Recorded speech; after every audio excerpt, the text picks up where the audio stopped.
Hi there. It seems like for days now we've been seeing rapid developments in this situation involving the mayor hour by hour. But despite that, the governor is intent on continuing to move deliberately with this unprecedented decision that has not been made in more than 250 years of the governorship. And at a minimum, she will make no decisions despite these meetings until after a court hearing scheduled for tomorrow, where a judge will weigh in on whether or not the corruption case against the mayor can actually be dismissed.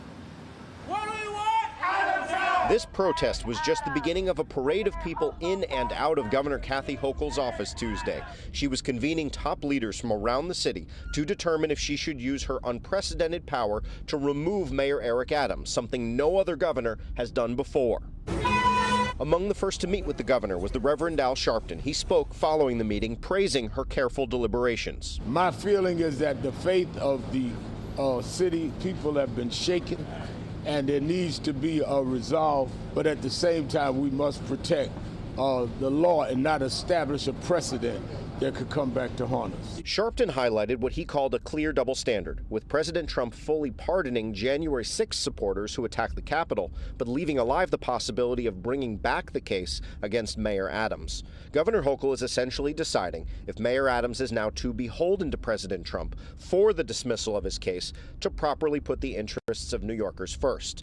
It comes against the backdrop of the Trump administration cracking down on immigration and clawing back money from local governments. She took another meeting with House Minority Leader and Brooklyn Congressman Hakeem Jeffries. Mayor Adams has a responsibility to decisively demonstrate to the people of New York City that he has the capacity to continue to govern in the best interest of New Yorkers, as opposed to taking orders from the Trump administration. Finally, the governor took meetings with local leaders who would make up the, quote, inability committee. That's a little-known provision of the city charter that would be used to remove the mayor should he no longer be able to do his job. But there are questions about if it should even apply to non-medical situations, and if the exercise would be pointless, with the mayor having control over 2 of the committee's 5 members. Comptroller Brad Lander would be on the committee and is running against the mayor in the Democratic primary. He says the mayor needs to lay out a path forward following the resignation of top members of his administration, or the committee should convene. We've got to see what that looks like. Not easy to replace 4 senior deputy mayors, but the mayor's got to come forward and say how he's going to do that.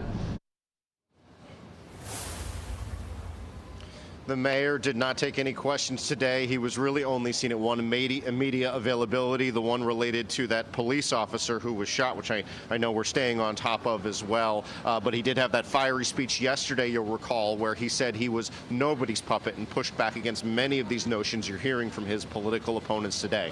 We'll see what happens in that hearing tomorrow. Live at the governor's Midtown office, Henry Rossoff, Pix 11 News. All right.